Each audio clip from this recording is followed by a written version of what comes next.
આજે લોકસભાની ચૂંટણીનું રિઝલ્ટ આવી ને 1 વર્ષ પૂર્ણ થઈ ગયું છે અને આપણે બધા જોઈ રહ્યા છીએ કે દમણ દીવના અપક્ષ ઉમેદવાર જે ઉમેશભાઈ બાબુભાઈ પટેલ છે એમણે લોકોને 4 પાના 6 પાના ભરી ને જે વચનો આપ્યા હતા તેમાંનો એક પણ વચન આજે નિભાવ્યું નથી, અસમર્થ રહ્યા છે। અને તમે જોઈ શકો છો કે વારંવાર પાર્લામેન્ટમાં, દેશની પાર્લામેન્ટમાં ફક્ત ને ફક્ત એક માણસને ટાર્ગેટ કરીને બોલી રહ્યા છો, આટલી સમસ્યા આમ થઈ રહી છે, આટલી સમસ્યા તેમ થઈ રહી છે, પણ તે સમસ્યાનું નિવારણ ક્યાં લાવ્યા છે? તો આજે 365 દિવસમાં એક પણ નિવારણ લાવ્યા હોય તો બતાવો તમે। ને બીજી વાત કે ચૂંટણીનું પરિણામ જાહેર થતાની સાથે 2 મહિનાની અંદર ઝાપાબારનો વિસ્તાર ખોદી દેવામાં આવ્યો। નાઇટ માર્કેટના નામ પર આખું, વિકાસના નામ પર આખું, જનતા પરેશાન થઈ ગઈ, દુકાનદારો પરેશાન થઈ ગયા, તેમાં પણ એ પોતે વિઝિટ લેવા ગયા નથી। અને બીજી વાત કે બીજા પણ અન્ય વિસ્તારોમાં પણ આટલી બધી ઘણી બધી સમસ્યાઓ આવી છે, તેમાં પણ સાંસદ ફરીને જોયું બી નથી, લોકોને તો એ ભૂલી જ ગયા છે અને દેશ ભ્રમણ કરી રહ્યા છે। આજે આ કમિટીના નામ પર આ પ્રદેશમાં મીટિંગ કરી રહ્યા છે, આજે પેલી કમિટીના નામ પર પેલા પ્રદેશમાં મીટિંગ કરી રહ્યા છે અને લંડન પણ જઈને આવ્યા છે। લંડનનો દોરો કરવાનો ભાઈ શું કામ હતું? આજે જીતતાની સાથે વિદેશ દોરો કરી રહ્યા। આ શું છે? એ વીઆઈપી ગીરીનો લુપ્ત ઉઠાવી રહ્યા છે।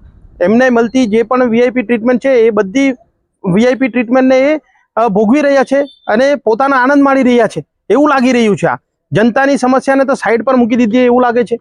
અને બીજી તરફ તમે જુઓ કે આ સત્તાધારી પાર્ટી બીજેપીના નેતાઓ પણ એમના વિરોધ કંઈ બોલતા નથી, એમનો કોઈ વિરોધ કરતા નથી। આટલી વાર સાંસદમાં એ બોલ્યા હશે, આજે પ્રદેશના બદનામ કર્યું હશે, પ્રદેશના વિકાસની જે પ્રોજેક્ટ છે એમનો પણ વિરોધ કર્યો છે એમને, પણ તો પણ બીજેપી પણ એમનો વિરોધ કરતી નથી। એટલે ત્યાં બી તમે જુઓ જેટલા પણ બિલ પાસ થયા, જેટલા પણ પાસ થયા છે, કાયદાઓ બન્યા છે, એ પાર્લામેન્ટમાં જેટલા પણ બિલ પાસ થયા છે તેમાં પણ એમની પોતાની સહમતિ રહી જ છે અને અહીંયા બીજેપીનો વિરોધ કરે છે એ પણ।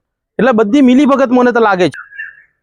ગત 2020ની જેટલી પણ સ્વરાજ્ય સંસ્થાઓની ચૂંટણીઓ ગઈ તેમાં તમે જોયું છે કે સંપૂર્ણ રીતે બીજેપીની જ સત્તા છે। સરપંચ બીજેપીના છે, જિલ્લા પંચાયત બીજેપીના છે, સભ્ય બીજેપીના છે અને જિલ્લા પંચાયતો પણ, નગરપાલિકા પણ બીજેપીની જ છે। તેમ છતાં પણ 3 ટાઈમથી સાંસદ રહ્યા, બીજેપીના જ સાંસદ રહ્યા, તેમને ઉમેશભાઈએ હરાવ્યા અને જેટલી પણ આપણી લોકલ વિકાસના પ્રોજેક્ટ છે એમનો વિરોધ એમણે પાર્લામેન્ટમાં કર્યો। તેમ છતાં પણ સરપંચો ચૂપ છે, જિલ્લા પંચાયતો ચૂપ છે અને આ નગરપાલિકાના પ્રમુખો પણ ચૂપ છે, બીજેપી પાર્ટી આખી ચૂપ છે।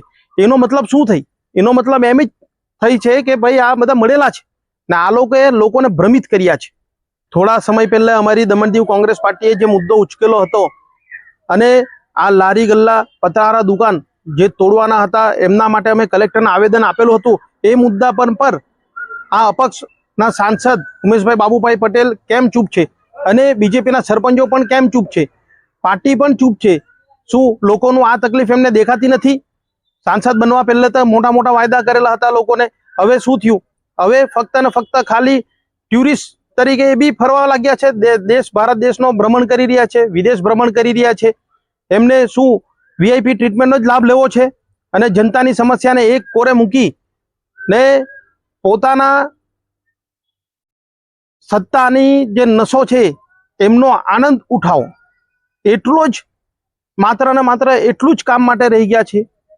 સાંસદ બન્યા પછી જેટલી પણ ગ્રામ સભાઓ ગઈ તેમાં પણ મોટા મોટા વચનો કર્યા કે જે કંઈ સમસ્યા હોય તો મને કહેવો, સાંસદ નિધિમાંથી હું તમને મદદ કરીશ અને લોકોએ એમને રજૂઆત પણ કરી, પણ તે રજૂઆતનું પણ હજુ સુધી શું થયું? એમણે 1 વર્ષનો બ્યુરો કેમ નથી આપ્યો? આ જનતા પૂછી રહી છે કે ભાઈ 1 વર્ષમાં તમે એવું તો શું કામ કર્યું કે જે સાંસદ બન્યા પછી લોકો વિચારે કે ભાઈ આ ભાઈએ કામ કર્યું? ફક્ત ને ફક્ત બખારા બરાડા મારી ને સાંસદમાં આપણા પ્રદેશનું નામ બગાડ્યું છે એમને, એમનું કોઈ આઉટકમ આવ્યું નથી। જેટલી પણ રજૂઆતો છે એમાંથી એક પણ કામની આઉટકમ આવ્યું નથી।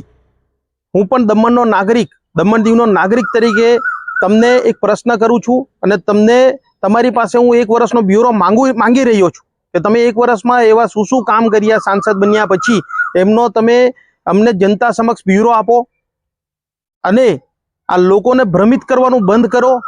અને 1 વર્ષમાં એમણે પણ પ્રેસ કોન્ફરન્સ નથી કરી, 1 વર્ષમાં કોઈ પણ પ્રેસ કોન્ફરન્સ નથી કરી, ફક્ત ને ફક્ત પોતાના વિડીયો બનાવી અને પોતાના સોશિયલ મીડિયા પર અપલોડ કરી અને લોકોને ભ્રમિત કરી દીધા છે.